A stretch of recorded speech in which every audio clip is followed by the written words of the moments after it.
For this episode, I'll continue going over my clues and ideas, right or wrong, for the big box, better known as the lion's share. For There's Treasure Inside by John Collins Black. Again, in no particular order. For this video, I'm just going to do a quick review of my first clue episode. Please go back and watch it for my connection with New York, which was my main connections was the missing page 90 for the anniversary of the first Winter Olympics, along with Whiteface Mountain where they do Olympic skiing, and there's also a tunnel there, and with several different people from the book and more Olympics and the area, images, quotes, and the connection to our unbreakable thread with heart and love. I also made a pretty good connection with Miracle. This episode will include, like I said before, some trails. I mentioned it in my first episode that I was going to save it for this one. So I'm going to talk about some trails and also a con list. So it actually makes more sense if you go back and watch my first episode before watching this episode. Then this one will actually make more sense, and I'll try not to connect them too much in the future. So the trails in the area are based on my clues. I'm only going to mention a few trails here. There are so many more that I'm still researching, so I just kind of want to go over a few that I found and I'm still researching. So trails for the area: Heaven Hills Trail. This is an easy trail near the connection areas that I make in the first video. Henry's Woods Trails, easy and moderate trails in the area. The John Brown Trails. John Brown is definitely a connection and mentioned in the book. Mirror Lake Trail. There is many mirror connections in the book, as well as Mirror Lake, like it says, and Heart Lake. Big heart connection in the book, and there's they have lakes and trails. The trails go obviously around the lakes. The Mount Joe Trail, it's a great view of the Heart Lake. It's pretty cool. I actually want to hike that either way, even if I'm not looking for a box.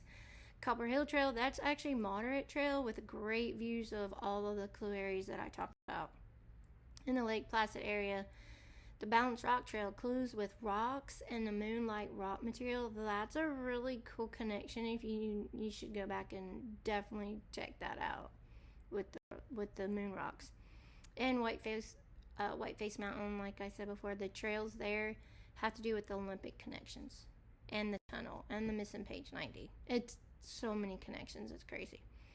The cons for the area: it's a very popular area.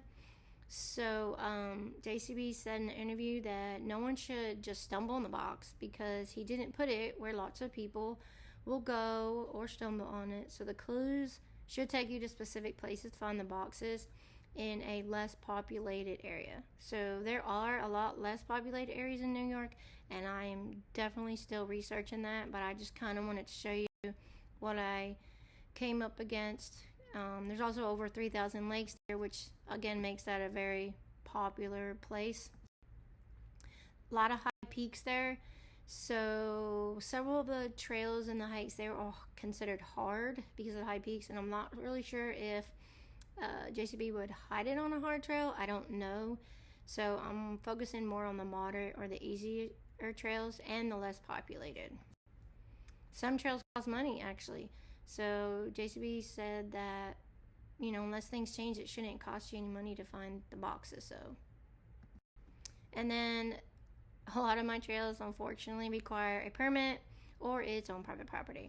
So JCB said in an interview at Seeking Treasure Con that he did not need a permit to hide any of the boxes. Okay, some of the trails that I researched, you do need a permit to hide a treasure box. So I need to focus more on the ones that do not require a permit, okay? And then sometimes you also, even if it doesn't require a permit, you have to register it with the state of New York. I'm not sure if he would even do that. So, and private property. Actually, there are more trails than I expected on private property in that area. And he did say that all the boxes were on public property. So these are a bunch of things that we need to consider. There's also, I do still have one trail that I'm considering because it crosses that private property access, but it's still on most of it's on public land. So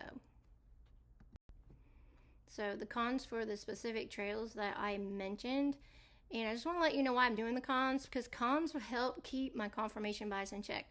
So I think it's just as important it's just as important for your clues to be accurate as well as the cons to keep your confirmation bias in check.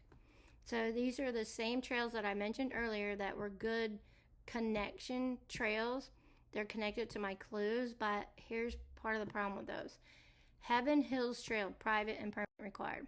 Henry's Woods Trails, private and permit required. John Brown Farm Trails, permit required. Mirror Lake Trail is very popular, highly developed, partly private. Heart Lake Trail, highly popular, private, and it costs money.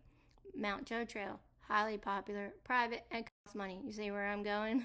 Copper Hill Trail, that's part of it is private property. That's one of the ones I was talking about. And Balanced Rock is very popular. Whiteface Mountain, the Whiteface Mountain Trails, they're actually in 2 different jurisdictions. So one area is highly restricted because of the skiing that takes place there and everything. But then there's another part of the mountain that's actually okay to do stuff. So, what do you think about all these connections with the trails and the clues from my last video, and also my con list? Do you think it's still worth the time to search the area? After all, there are many more trails to explore. So, who knows? I guess I'll keep searching. I'll keep researching until a box is found. Thanks for watching.